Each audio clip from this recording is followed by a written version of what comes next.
Hello and good afternoon, I'm Alisha Russell. And I'm Jack Williamson, and this is your 4 o'clock news. Bus fares in Nottingham are set to increase later this month. CBJ's Minat Chandel has more.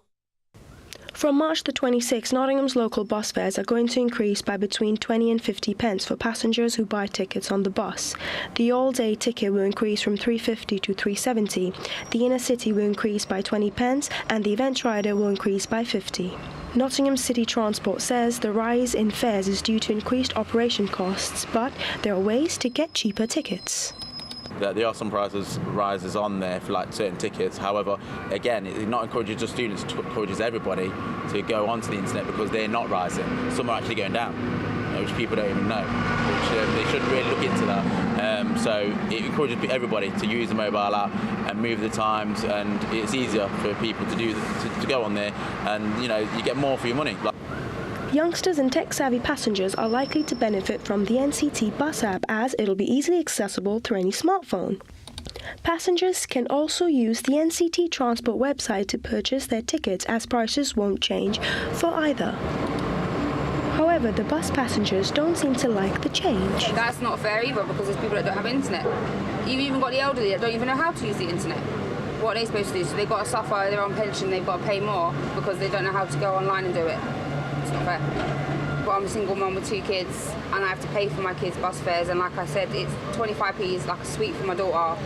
It adds up. Every penny adds up. So to me it will affect me. And there'll be families that are like me that it will affect, but then you've got people that they're not gonna give a damn. I feel like it's getting a bit ridiculous, isn't it? Like, there's only a certain amount that bus drivers should be able to charge, bus companies should be able to charge. Like, they're doing the same routes as always, and the fact that, a lot of them are getting electric, so they're not paying for as much as petrol and stuff like that. So it's getting a bit too expensive now, I think. Some people just don't have a choice but to get the bus or even the tram or something, and when prices keep going up, it's just sort of like rinsing people of something that they've got to do. It's something that's sort of taking advantage of people for something that they can't help but do. NCT says this is the first increase in the last 3 years and points out some fares are going down in the reconstructing.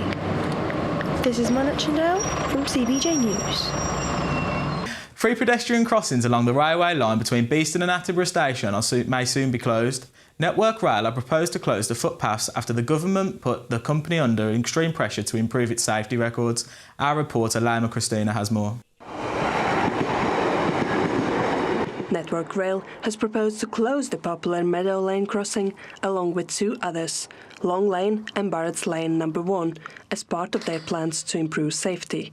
The crossings have been given a high risk grade despite the small number of accidents on the tracks. I do take the point from Network Rail that they represent some of the most dangerous crossings in the country because the sheer number of people use them. So, we have to respect their judgment on that. But I'm sure there are better ways around it. For instance, you can just easily access the railway line, just open the gate and walk on. Well, surely there are control systems that could be put in place to close the gates when trains are coming along, and people are generally not that stupid. Those who use the crossings on a daily basis feel that the wrong area is being targeted. This one is particularly safe because you can see the barriers at the road crossing, so that you have an extra way of checking that nothing is coming before you cross. There has to be an element of common sense approach. People have to be responsible themselves. It's just like crossing a road. It's no harder than crossing Derby Road. It's traffic easier. Comes along Derby Road, we look right and left, same with a train. To be honest, it does scare me a bit. And if they replace it with a ramp that you can go over so you don't actually have to walk across the lines, part of me feels that would be okay. Broxtowe MP Anna Soubry has set up an online petition to keep the crossings open. It has now reached more than 1,600 signatures with the support of other peer pressure groups. We just got as many people to write to them, to email them, to phone them, to really say we don't appreciate you closing this crossing, you have to find a different solution to it. So we're now in a position of waiting to find out what Network Rail are going to offer us. And see where it goes from there, really. But one thing we'll know is this crossing will not be closed while we've got a say in it. Network Rail told CBJ News that they spoke to 500 people at the last public meeting alone. Many more have written to them, and they are now in a long process of compiling that feedback before making any further decisions. One thing that's clear, This decision will not be taken lightly by the public nor the government. Lam Christina, reporting for CBJ News. A new way to discover Nottingham's independent shops has been launched. The Hidden initiative encourages shoppers to go off the beaten track by following the map or mobile guide. CBJ's Eleanor Rice took to the trail. As you wander through Nottingham, it's easy to get lost in the endless streets of shops. But a new initiative hopes to shine a light on the city's independent businesses. And give not just visitors to the city a means of finding those businesses, but also locals who kind of stick to the same beaten track. So it's like, no, go off into these places and try and find the hidden areas or the hidden shops and stores. One of the hidden gems showcased is Hockley's Cobden Chambers, Hockley being one of 10 hotspots highlighted in the guide. The trail encourages people to explore the less known areas and discover independent shops and eateries. This follows the success of the Nottingham Attractions Trail that launched last October. So people can now come to the city, get a printed map and also access on their phone application this guide, which, as well as showing you where all those businesses are, it will show you information on the app, photos of inside them, a little bit of history about the area. There's some historical photos on there, the original videos that we produced. There was a real buzz about it on Twitter. A lot of people and shop owners within a couple of days have reported that people were in their stores and saying, we found you because you're on the app. Cobden Chambers is home to independent bookstore Ideas on Paper, and they have already sent more people through the door. I think it helps customers find the shops that they want to be able to shop in, which is really important because otherwise they won't know what's available and what's on offer. Independent shops are a better place than chain stores to provide a great experience to customers. There's a lot of people have said, I've lived in Nottingham all my life and I didn't know that was there, or I didn't know that this was here. So it's a key tool really in just joining some of the dots up, I think. As a city dominated by chains, locals are now looking for a different shopping experience. There's been a real shift on the high street from big department stores that are failing all over the place and have unsustainable business models to people want a real experience. While the number of independent shops is increasing here in Nottingham, so is the number of independent shoppers. I'm quite independently minded, so they like to do things in their own way, their own speed, in their own time, and so shopping in an independent store kind of sits nicely with that character. Hidden maps are available from businesses around the city. Eleanor Rice, CBJ News. As of May, tobacco and menthol cigarettes will see a surge in price. This is likely to lead to an increase in popularity of e-cigarettes in Nottingham. With the opening of 3 new vaping stores, the question remains over whether it is a healthier option. E-cigarettes, the new alternative to smoking tobacco. With 5 specialised e-cigarette shops in Nottingham city centre, the trade is flourishing and proving popular with smokers in the city. It's a really big difference, mate. You don't get all the chemicals in the vapes. So basically, all these components that are in e-liquids, we use them every day anyway. Well, except for nicotine, but in small doses, nicotine is actually healthy for you. So it's a big difference. You don't get all these chemicals that comes in the cigarettes that actually give cancer to people. 19 have 20 mil. Yeah, too. Yeah. Despite its popularity, there are still health risks. There are some health risks, yes. One of them is allergies. So if you're allergic to, like, let's say some fruits like strawberries, peaches, or something like that, we don't recommend using that flavor in a e-liquid. According to Public Health England, using the e-cigarette is 95% safer than smoking tobacco. Nicotine, which is inhaled, does not cause smoking-related diseases such as cancer and heart disease. And there are no laws restricting where you can use e-cigarettes. I think the fact that you got the different flavours as well. People like variety, so you got different flavours. You got mango, you got strawberry, you got all sorts of stuff. Whereas with cigarette, you just got cigarette, you get that hit, and then you get the smoker's breath. So people don't like that anymore. With the price of smoking tobacco increasing, we are likely to see more people using e-cigarettes in Nottingham. Oriela Koga, CBJ News. A Nottingham hair salon is supporting a project that helps to make wigs for children who are terminally ill. The salon is the leading contributor to the charity and collects used hair extensions from their clients for donations. CBJ's Georgia Langthorpe has more. Hockley-based salon M Hair is encouraging their clients to donate their used hair extensions to the Little Princess Trust. The hair is used to make free wigs for both boys and girls who have lost their own hair through cancer treatment. The idea behind it is to give unwanted hair extensions to a great cause instead of being thrown away. Came about just by the volume of extensions that we do and seeing the amount of hair that was basically being thrown away, and because the hair is such amazing quality, it just seemed a real waste to be throwing it away when it could go on to make such an amazing difference to a lot of people. The Trust works with specialist suppliers and hairdressers to tailor the wigs and give the most realistic look and feel of the original hair. James not only came up with the idea of donating the used extensions, but also encouraged other Great Length salons across the country to support the charity. Once collected, the hair is cleaned and prepared and sent in bundles to the Trust, who forward it to a manufacturer to be made into wigs. I feel very, very privileged, and I'm very happy that I thought of the idea, and I'm really pleased now that it's implemented through all of the salons. There's 1,500 Great Length salons in England. All of those now can donate their clients' hair to the charity, so yeah, I'm very proud of that. Although the salon encourages their clients to donate their unwanted hair extensions, it isn't the only way that they can help the Trust.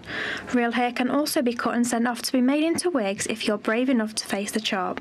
So obviously losing your hair will be majorly distressing for a little child, and obviously they're going through a lot of horrible treatments and stuff like that, so I think that making wigs through real hair will give them the extra confidence. They might not be bullied as much at school, and they can just have a little sense of normality. By donating their unwanted hair, people can make a real difference to the lives of children who are affected by cancer. Georgia Langthorpe, CBJ News. National Women's Day has just passed, and today there is more good news for women across Nottingham. This Girl Can will continue to be dominant in the female sports scene in the city. Joe Holland has more. A campaign which encourages more women to make a splash and start swimming will run for another 5 months, thanks to more than £100,000 funding. The This Girl Can Swim scheme, which ran until summer 2016, was deemed to be such a success that an additional £100,000 has been given to the City Council to keep it going until August. In centres like the Victoria Leisure Centre, it can help women gain confidence. I think it's a very positive step, and I think it's crucial as we move to more of a multicultural environment that we make account for it and make sure that people are really looked after in our communities. But also, I think there's a lot of obesity within women as well, and people who have maybe been to leisure centres, been put off, and really want to be able to get fit, but in a very non-competitive environment, in a female environment. This Girl Can is a celebration of active women across the country who are doing their thing, no matter how they look and how well they do it. They work across various different sports, but swimming seems to be one of the most popular. It will provide a minimum of 2 sessions a week at Nottingham's 7 different leisure centres.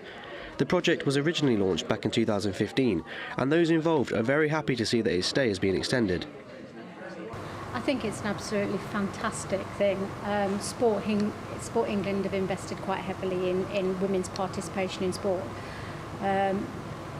We represent a lot of groups that don't normally access different activities for a number of reasons. So by putting that funding in and actually targeting those groups, it means that a lot of people who very often wouldn't have the opportunity to participate in their chosen activity get that chance to actually participate, improve their health benefits, and socialise with other people who are in similar situations. Sessions run multiple times every week and will do so for the next few months. However, who is to say that if it carries on to be a massive success, that the project won't earn a permanent place in Nottingham's pools? Joe Holland, CBJ News. Upcoming fashion designer Michael Wallace, who previously studied fashion and textiles at New College, Nottingham, is flying the fashion flag for our city as he returns to Hollywood.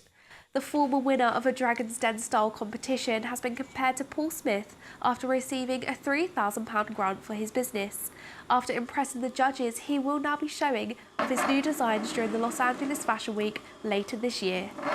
Dragon's Den came through my business mentor that I've got through the Prince's Trust. Planned the presentation for the Dragons, I took the models along. We had a little mini fashion show at the end, which was a nice surprise for them. The new collection will be starting to be produced in the next month or so, ready for September, and then I'll be doing an extra collection for LA Fashion Week in October. A new football team has been set up aiming to get amputees into the beautiful game in Nottingham. It's the first of its kind in the city and welcomes new members to join the training sessions at the Bar Lane Community Sports Centre in Baysford. CBJ's Josh Wing has more. From drills and skills to matches and physical clashes, this new team will push amputees to their limits.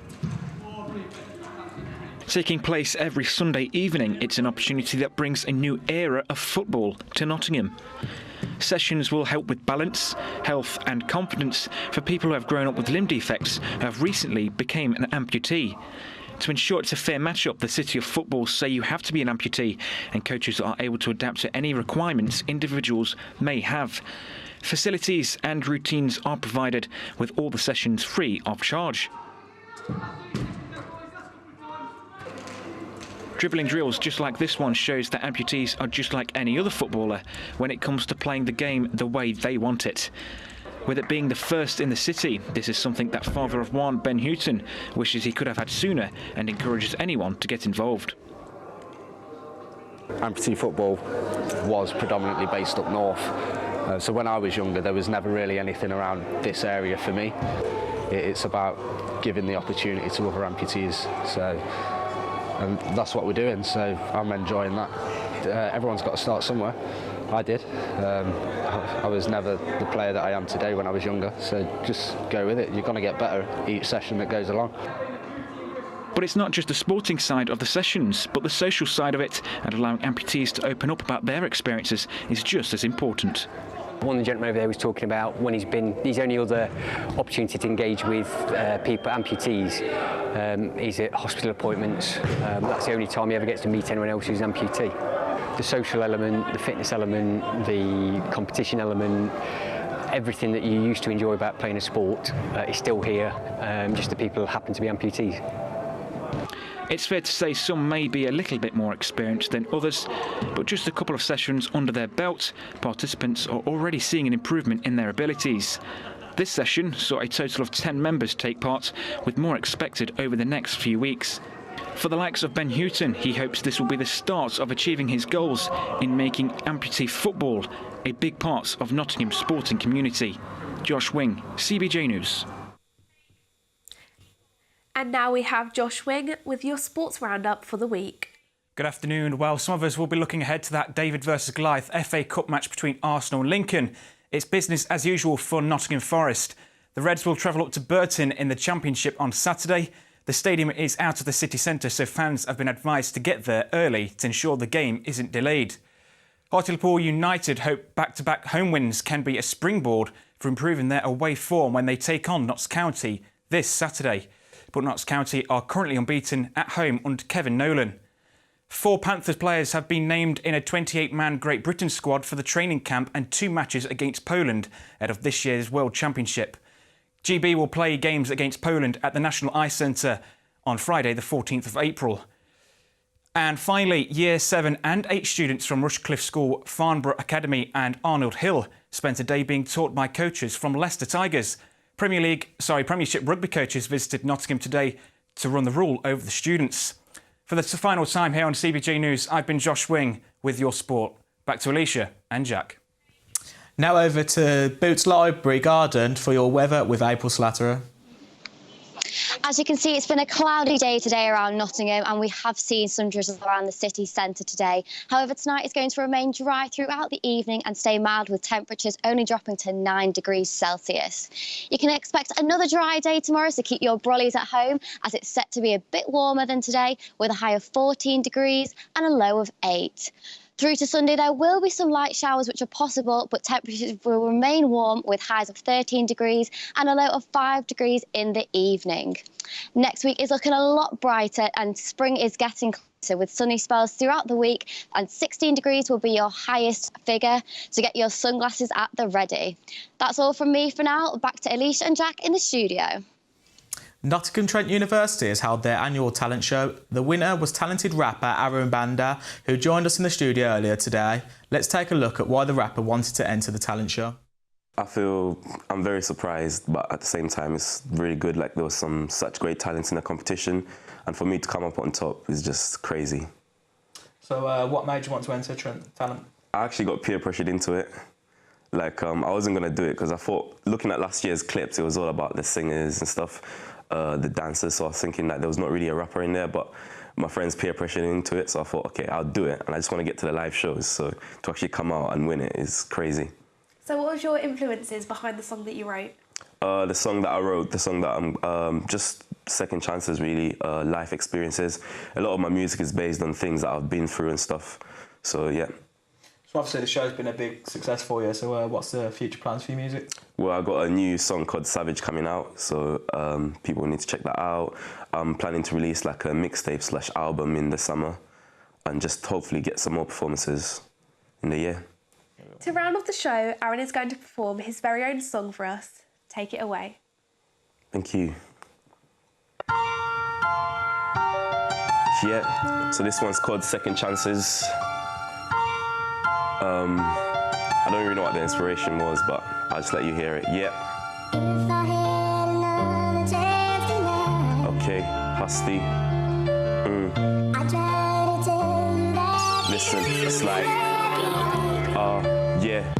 Always hurting the ones that I care about. Sneaking out the house and mum's wondering about my whereabouts. 20 missed calls had me rushing up the stairs now. Trying to prove I'm grown so she has nothing to be scared about. Hope I'm not heading for an early grave. Bad habits now I'm 23, don't let me through them pearly gates. I wanna mess around, then settle down after I'm 28. Even though I'm stressing out, it's not enough to make me change. This for the girls I led to believe there was a future. I've lied and I regret it, find forgiveness in your good heart. Meet me far away, let us go through all the rumors. Since spending time was great, but I should have left it sooner. No S on my chest, but they say I'm not your average man. Team full of reckless friends, they call us the savage camp. I tell them I'm not the same, but you can see the damage done. Guess I'm in my prime, so this time I'm just having fun. Yeah, if I had a second chance, I'd do it differently. I'd do it differently. If I had a second chance, I swear I'd do it differently. After seeing him live, I think he was definitely a worthy winner. That's all from me, Alisha Russell. And me, Jack Williamson. Follow us for more updates at CBJ News. Tune in tomorrow at the same time. Goodbye.